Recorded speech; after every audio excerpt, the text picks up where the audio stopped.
7:21 coming up towards 7:22 in Trinidad and Tobago. Well, let's talk education with in-school learning and teaching taking place now at a greater level, because there are claims that several schools are not properly prepared for the reopening of school, which happened this week.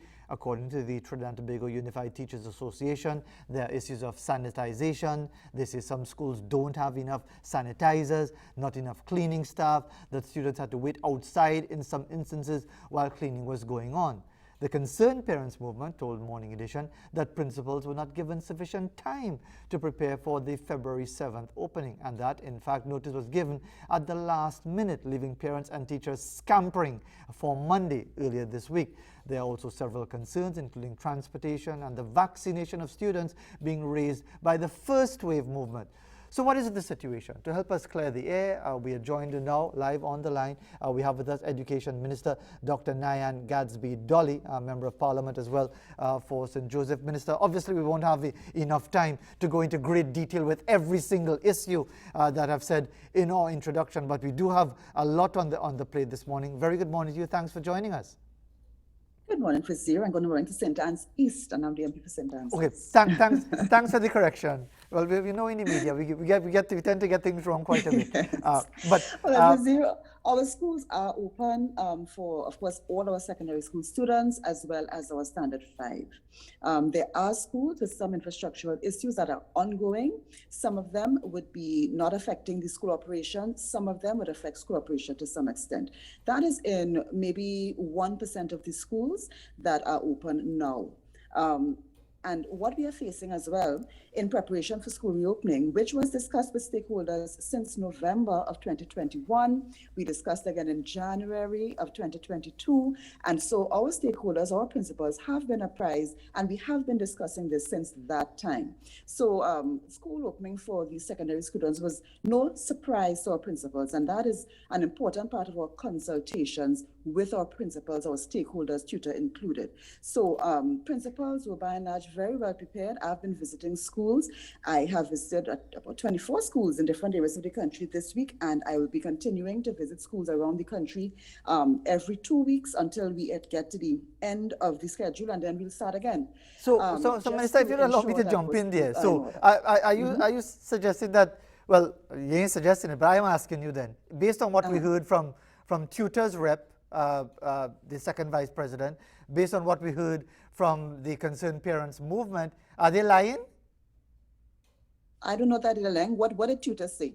Well, they said that there's a certain level of unpreparedness, that the teachers are concerned about the absence of sanitizers. The Concerned Parents Movement raised issues, and Mr. Mendoza said he went into a number of schools and they were not ready, that the MTS hadn't done their jobs. And the way he presented it and the way Ms. Robertson of Tutor presented it, it didn't sound like 1%. Well, what I can say is that I've been to at least 24 schools around the country. We have had reports from all of our schools coming in, and our schools are open. MTS is working hard to ensure that all the schools are prepared. They have a more robust schedule going on for cleaning to ensure that the students are in a safe environment. And that is what I can say, what I know. So I'm not speaking to anybody's claims as being lies. I'm speaking to what I know, having interacted with the principals themselves, having gone to the schools. I'm saying what I know. Okay, so I hear you on that. But can it not be argued that if XYZ school know that Minister Nyan Gadsby-Dolly is going to be there, they're going to make sure that everything is in place, so you can't say otherwise? Well, certainly, Fazir, what also counts is the fact that we look very closely at our social media. We see the reports coming in, and we look at the attendance of our schools. Every day we look at attendance. Every day we look at reports coming in. School supervisors are in touch with their schools and so on. So I would say the ministry's network of persons in the school. We have MTS people in our schools. We have ministry officials from our equipment division in the schools. We have school supervisors in the schools. So the ministry has a wide network of persons by which reports can come in. And reports do come in. And where we have emergency situations, we can deal with that quickly and so on. So I am saying that the information coming into the ministry, by and large, our schools are open, our students are attending. Where we have some difficulties in maybe one or two schools, that is being attended to. And we are collecting our attendance data every single day, our data for teachers coming out as well.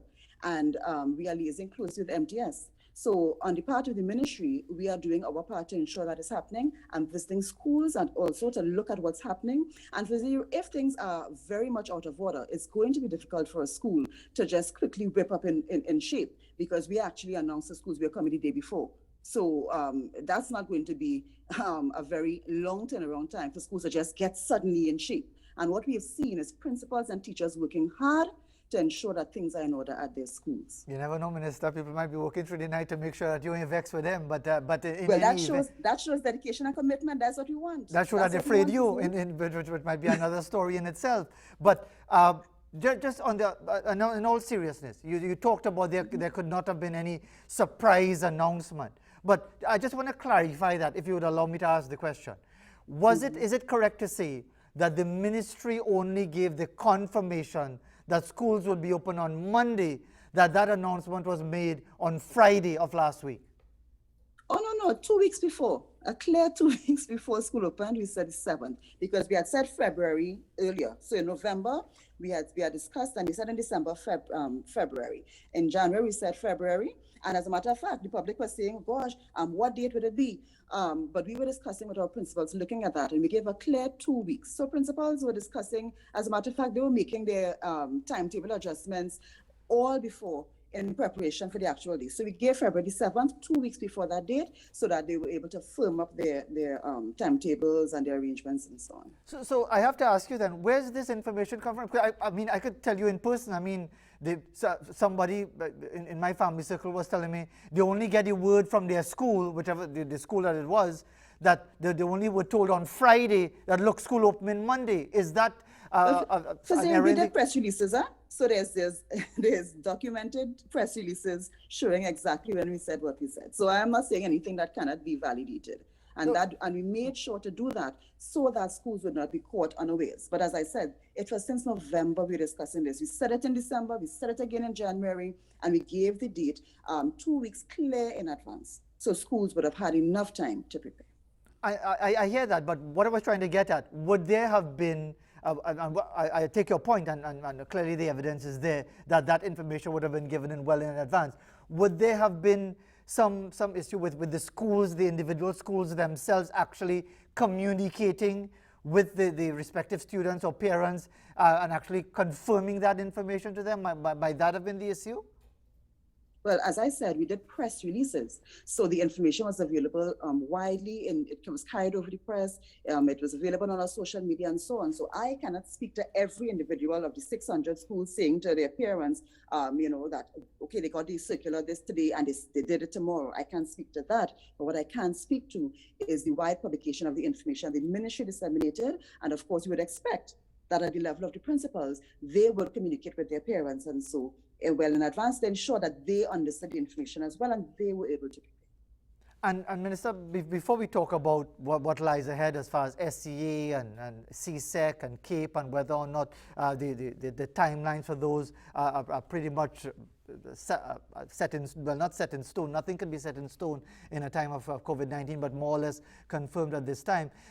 Could I get back to the issue of relationship with stakeholders? And you know, I've asked you this before as to whether or not there are two languages being spoken. When you speak to the media or so, speak in public, there's talking about a nice discourse and so on. Yet behind closed doors, there appears to be some tension, because whenever we speak to stakeholders, like Tutor, for example, you always get that perspective that dictates are issued rather than there being a real conversation. So while it might be tiresome to raise this question with you once more, how do you respond to what appears to be a clear dichotomy of you saying there's proper consultation and an organization like Tutor saying, as far as they're concerned, it is not proper consultation? Well, I guess it all depends on what an organization believes consultation is. And we at the ministry, as I can certainly speak for myself, we have met with our stakeholders and we continue to meet with them very often. As a matter of fact, we have a planned meeting coming up and they'll be notified of that at the end of this month to check and understand what's happening at the schools and what's going on, to see if there's anything that we need to address. And I have really had an open door policy with our stakeholders, met with them, understood their challenges. As a matter of fact, no policy is made in terms of our moving forward in this whole transition without the stakeholder input, and their input is taken into consideration. Of course, the ministry, at the end of the day, the ministry has to make the decision, the government has to make the final decision. However, that consultation process is valued and is taken into consideration when we make any decisions going forward, because we can't do anything unless our stakeholders are on board. So I cannot speak to what tutor or anyone else might feel is real consultation, but I know that we've had meetings, we've taken into consideration the opinions of our stakeholders, including tutor, as we move forward. And as you say, take into consideration, does that mean take into consideration to the extent of altering the planned project or action or whatever in keeping with those perspectives? Has that been done by the ministry? Certainly. You would see the position of the ministry that teachers who are coming to school physically are not required to teach synchronously. They can if they are able to and if they want to, but we are not mandating that. That is a clear position of tutor. We would have loved to say that all teachers come into school, if you can, do synchronous work. But tutor has come out and said they're not supporting that, and we have agreed with tutor on that. As a matter of fact, the reopening of schools that would have taken place in January, that we wanted to do in January, we did not do that coming out of the stakeholder consultations in November, where they clearly said they were not comfortable with that at that point in time, and they wanted a little more time after the Christmas season to see how the schools would react with the 4 to 6 alone. That came out of stakeholder consultation. The formation of the Education District Health Unit, that also came out of stakeholder consultation. That was way back in January 2021. When we met the stakeholders in 2020, they spoke to the fact that they were not able to have that direct link with Ministry of Health. It was difficult for principals to manage the situation, and that came out of that suggestion as well. So certainly we have put out documents for our stakeholders saying, okay, this is the ministry position. What are your thoughts on this? They have made detailed recommendations. When a stakeholder comes to meeting, they come well prepared. They make detailed recommendations, and we have adjusted and put back out adjusted documents saying, okay, based on the first meeting with you, this is what you said, we have adjusted it this way. What do you think about this? And then we've progressed in that way. And that is how the consultations go. So yes, stakeholder opinions do affect the way things go. And the fact that we've opened school in February is a direct result of our stakeholders and their concerns about opening school in January 2022, as we had hoped. And Minister, as far as the realities on the ground, as a parent yourself with students who have to do online learning and now in school learning, and that challenge for the teachers, because they say it's impossible or impractical to do both at the same time. How are you coping? How is the ministry coping with that reality, with where some students, their parents may not want their children to be in the physical school environment, but because of that, there's no online learning because the teacher in class. How does that work? Mm-hmm. It's a decision a parent has to make for you. I have a Form 3 child who is going back out, and their school is doing synchronous when the child is at home. When the child is rostered for physical school, they go to school. Right? If a child is not going to school when they're rostered, then a parent has to understand the ramifications of that. And that's what it is. If a teacher is at school physically, one cannot mandate, the ministry has not mandated that they teach their child synchronously at home. So it's a decision a parent has to make. We understand that there's fear, there's trepidation, and many parents are looking to see how it goes for its first 2 weeks to know if they want to send their children out. But these are decisions as a parent they have to make. And if a child is at home, of course, we are going to be looking at the attendance, looking at who is at home, and reaching out to see what we can do to ensure that children are at school. But if a parent makes a decision to keep their child at home, homeschooling is legal in Trinidad and Tobago. It is legal. And therefore, they can make that decision. And they would have to, of course, ensure that the child is adequately cared for in terms of their educational activity. It's early days yet, Minister, but is the data suggesting that the majority of students are coming to class physically? We have generally around 64% of our secondary school students who are arrested to come out coming out. At primary school, standard 5, we have about in the high 70s, 77, 78% of students in this first week. And so we feel very heartened. It looks very promising. And as we said, we know there are children who are not coming out. Parents are looking to see what's happening. And also there are children who's on quarantine as well. Children in quarantine, because the fact is we are in a pandemic and this is the reality of the situation we're facing. So it's a very reasonable turnout, and we're very heartened by that, and we will continue to do our part to ensure that the confidence of the parents can be met in the schools. But as I said, our principals, our teachers are making a really valiant effort to put things in place for the children at school. And how do you hope to reach those who might still be reluctant? Because you're never going to get 100%. Even in the time of normal time, you wouldn't get 100%. But some parents might say, oh, you're trying to force me to send my child to school with this kind of de facto mandate. How do you deal with that sort of perspective? The first line of intervention, if a child is absent persistently, the school will reach out. The principals, the teachers, they will reach out to their parents, and they have been. And then if it's not working, we would go to the school social workers, the guidance counselors, they will reach out.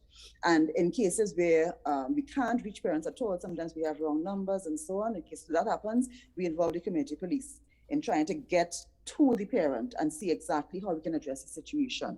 That is the usual way we go for zero, and that is what we will be continuing to do. I think another big part of it is allowing the school, the parents to see that school is operating. There's a level of proper management of our schools, of any COVID situations that arise at the schools, and that will build the level of confidence that parents have in their schools. There are clear guidelines given at the level of the ministry. It's available on our website, so parents can see what should be happening at the school. It is not left to chance. It's not business as usual. We've adjusted things. The seating is adjusted. The way schools operate is adjusted. There's no whole school assembly and that kind of thing. Teachers are even, in many cases, looking out for their students in the corridors, making sure that things are safe. And I think that above all for zero will build the confidence of some parents who are maybe have some trepidation still to send their children out to school. And as far as those dates that I mentioned, with SEA, CSEC, CAPE, and of course this involves collaboration with CXC and so on. Are those finalized at this point? Yes, SEA is March 31st. That has been announced as early in the year. CXC has its fixed schedule. There are no planned delays for CXC this year, so their schedule will come out for June, May-June exams very soon. And that is a proceeding. We've had January CXC exams already. That took place in January 2022. We had over 5,000 students writing exams physically in schools around the country. So that happened as scheduled. And so we expect our suite of exams to roll out in 2022 as per the usual schedule. And Minister, before we conclude, I mean, it was even before you succeeded Anthony Garcia as Education Minister following the last election that there was an issue with CXC and the way they were relating to the various territories and the various education ministries as far as results and concerns about the way the exams were conducted. What has been your relationship either with fellow education ministers in our region or with CXC directly in dealing with those concerns which suggest a level of sort of autocracy by CXC? What is your own perspective on that situation? We would have dealt with CXC in the circumstance where we had a lot of students querying results. I think that was of 2020.